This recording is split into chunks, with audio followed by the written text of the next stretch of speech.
and your brain responds to that. Like the more weight you're carrying like that, more baggage, let's say, the more of the stress hormone cortisol your brain produces, and cortisol makes you old. Some of this work has been done by James Pennebaker at the University of Texas at Austin, because he started to pioneer these sorts of writing programs, and he found that if people wrote about uncertain things, past, present, or future, so they could be traumatic things, they could be uncertain things, that their physical health improved. And he did a lot of detailed research trying to figure out why that was, and basically came down to the explanation that it was something like an uncertainty reduction mechanism at work. Because your brain is always figuring out how well situated are you in the world. How much do you not know compared to how much have you mastered? And you can tell that you've mastered things because when you go somewhere and you act, things turn out the way you want them. That's an indication of mastery.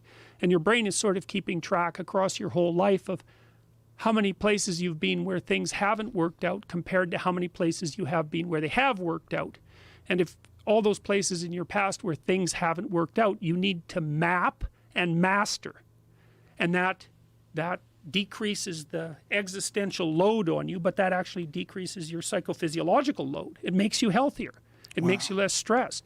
And so we've put all that together in this self-authoring suite to help people write about their past, to sort it out in a detailed autobiography. It asks you questions about your past. It says, divide your life up into 6 epochs, and then divide each of those, that might be, say, birth to kindergarten, and then maybe elementary school, and then maybe junior high school, however you want to do it. And then to write about the emotionally significant events in each of those epochs, and then to describe their effects on you, and then to analyze how you did in those situations, what you might have done differently, what you might do differently in the future, to straighten out your past. And I've done that with my students in my Maps of Meaning class for about the last 10 years, and some people have written 15,000 words. It's not that uncommon for students to write 15,000 words in their autobiography. Wow. So that's such great advice. That's such great advice about reconciling with your past, because so many people just carry it around. Yeah, well, if you're thinking about your past, what it means is you haven't analyzed the causal chains. Because you might say, well, why do you remember your past? Well, you might say, well, it's in order to have an objective, record of the past. It's like it has nothing to do with that. There's only one reason you remember the past, and that's to be prepared for the future. That's why you remember the past. And so what you're supposed to do is take the past and extract out from it wisdom. And wisdom is the ability to avoid stumbling blindly into ditches. And so you think, well, here's a time in my past I stumbled blindly into this horrible ditch and terrible things happened to me. It's like, okay, you need to take that apart. You need to figure out, how was it that events conspired with your participation, voluntarily or involuntarily, so that terrible consequence emerged. You need to know why that happened and how you could react differently in that situation. And as soon as you do that, your brain will leave it alone.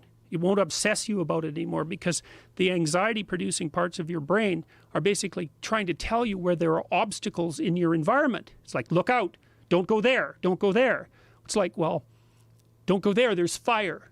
Well, maybe you could master the fire, right? Then you're a wielder of fire, you're not just a victim. And lots of situations are dangerous or not dangerous depending on your level of mastery, right? I mean, life is like that.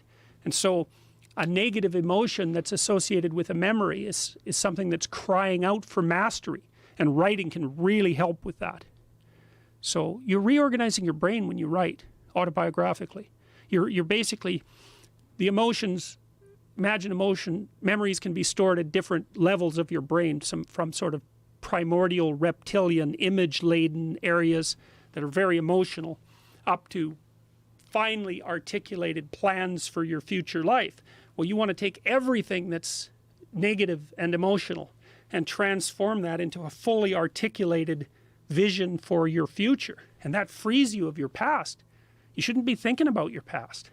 I mean, maybe if you're 80 and you're going over a well-spent life, that's a whole different thing. But if you're 30, 35, or 20, and most of the time you're thinking about your past, it's like your soul is trapped back there. And you need to free it through investigation. And the metaphysical language is appropriate, because that is, in a sense, what you're doing. You're trapped in the past. It's like you got to break free of that so you can use all your resources to move ahead into the future.